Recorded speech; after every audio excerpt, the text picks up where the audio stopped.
మిద్దె తోటలో మనం కూరగాయలు పండించుకుందాం అని అనుకున్న తర్వాత ఏ కాలంలో ఏవి వేసుకుంటే మన కూరగాయలు అందుతాయో చేతికి అనేటువంటిది తెలుసుకోవడం అనేది చాలా ఇంపార్టెంట్. చాలామంది ఏం చేస్తారంటే కూరగాయలు దొరికింది కదా అని, ఉదాహరణ క్యాప్సికమ్ విత్తనాలు దొరికినాయి కదా అని చెప్పేసి అని మార్చి నెలలో నారు పోసుకుంటారు. మార్చి నెలలో క్యాప్సికమ్ నారు పోసుకుంటే అది మొలిస్తుంది నో డౌట్. ఏప్రిల్ మేలో క్యాప్సికమ్ అసలు కాయదు ఆ ఎండలకి, కాబట్టి వృధా అయిపోతుంది. అయ్యో నాకు మొలవలేదే, అయ్యో నాకు కాలేదే అని చెప్పేసి అని బాధపడిపోతారు. కాబట్టి ఒక ప్రాథమిక అవగాహన అనేటువంటిది ఉండాలి ప్రతి ఒక్కరికి కూడా. ఏ టైంలో నేను ఏ విత్తనాలు వేసుకోవాలి, నారు ఎప్పుడు పోసుకోవాలి, అది ఎప్పుడు మనకి కాయలు వస్తుంది అని చెప్పేసి.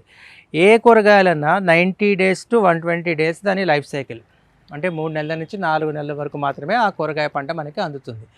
ఏడాది పొడుగునా అనేటువంటి కొన్ని ఉంటాయి అనుకోండి, వంకాయలు అటువంటివి, అవి తప్ప మిగిలినవి ఏమన్నా కూడా సీజనల్గానే ఉంటాయి. ఒక 90 days నుంచి 120 days. అంటే ఇప్పుడు మనకి చిక్కుడుకాయలు ఉదాహరణ తీసుకుందాం. చిక్కుడుకాయలు మనకి శీతాకాలంలో వస్తాయి, చలికాలంలో బాగా వస్తాయి. అంటే శీతాకాలానికి ఒక 2 నెలల ముందు మనము చిక్కుడుకాయలు వేసుకుంటే ఆ 2 నెలలు శీతాకాలం కలుపుకుంటే 4 నెలలు మనకి పంట అవుతుంది అనమాట. సో కాబట్టి ఎప్పుడు నాటుకోవాలి చిక్కుడుకాయలు? సెప్టెంబర్ మాసంలో మనం చిక్కుడుకాయ విత్తనాలు తీగ చిక్కుడు వేసుకుంటే సెప్టెంబర్ అక్టోబర్లో తీగలు అల్లుకుంటాయి. నవంబర్ డిసెంబర్ జనవరి వరకు కూడాను, జనవరి చివరి రథసప్తమి వరకు కూడాను మనకి అవి కాస్తాయి అన్నమాట చిక్కుడుకాయలు.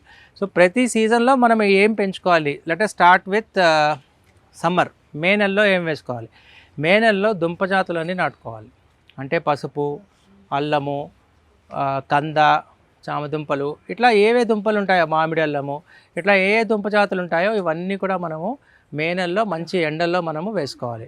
అదే టైంలో మీకు కనుక కాకరకాయ విత్తనాలు ఉంటే అవి కూడా మనం మే నెలలో వేసుకుంటే స్ప్రౌటింగ్ అనేది బాగా వస్తాయి. సో తర్వాత జూన్కి వచ్చేసేసరికి అది ఇది అని కాదు, వర్షాకాల ఆరంభంలో మనం అన్నీ వేసుకోవచ్చు. ఒక తీగ చిక్కుడు, లేకపోతే శీతాకాలంలో వచ్చే క్యారెట్, ఇటువంటివి తప్ప మిగిలినవన్నీ, పీస్ అటువంటివి తప్ప మిగిలినవన్నీ కూడా, అన్ని తీగజాతి కూరగాయలు, అన్ని ఇతర కూరగాయలు కూడా మనం జూన్ నెలలో, జూలై నెలలో మనము వేసుకోవచ్చు.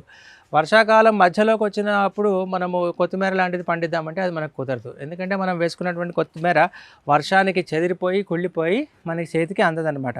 సో కాబట్టి కొత్తిమీర ఎప్పుడు శీతాకాలంలో వేసుకోవాలి. అది కూడా కొన్నాళ్ళు అయిపోయిన తర్వాత మనం వేసుకోవాల్సి వస్తుంది. ఆకుకూరలన్నీ కూడా జూన్ నెలలో మనం వేసుకోవచ్చు.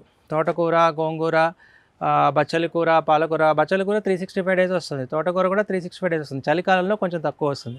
గోంగూర మనం జూన్లో వేసుకుంటే మనకి దీపావళి వరకు కూడా గోంగూర బాగా వస్తుంది. దీపావళి తర్వాత కూడా వస్తుంది, కానీ కొంచెం స్టంటెడ్గా ఉంటుంది, గ్రోత్ అంత బాగా ఉండదు.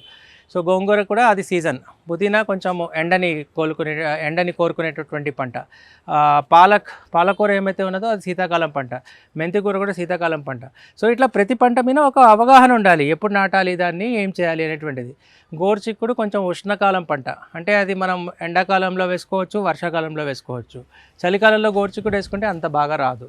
బెండకాయలు కూడా అంతే, ఉష్ణకాల పంట. సో అది మనం చలికాలంలో వేసుకుంటే అది అంత బాగా రాదు. దొండకాయలు కూడా ఉష్ణకాల పంట. సో ఇప్పుడు క్యాప్సికమ్ ఇందాక చెప్పుకున్నట్టుగా అది శీతాకాలం పంట. సో అది చలికాలం ముందర అది వేసుకోవాలి. క్యారెట్, ఇటువంటి దుంపజాతి, బీట్రూటు, పీస్, స్వీట్ పీస్, ఇవన్నీ కూడా మనకి శీతాకాలం పంటలు. ముల్లంగి ఎప్పుడన్నా వేసుకోవచ్చు, వస్తుంది. సో ఈ ప్రకారంగా మనము ఏ పంట ఎప్పుడు వస్తుంది అనేటువంటిది క్యాలిక్యులేషన్ చేసుకుని అలా నాటుకోవాలన్నమాట.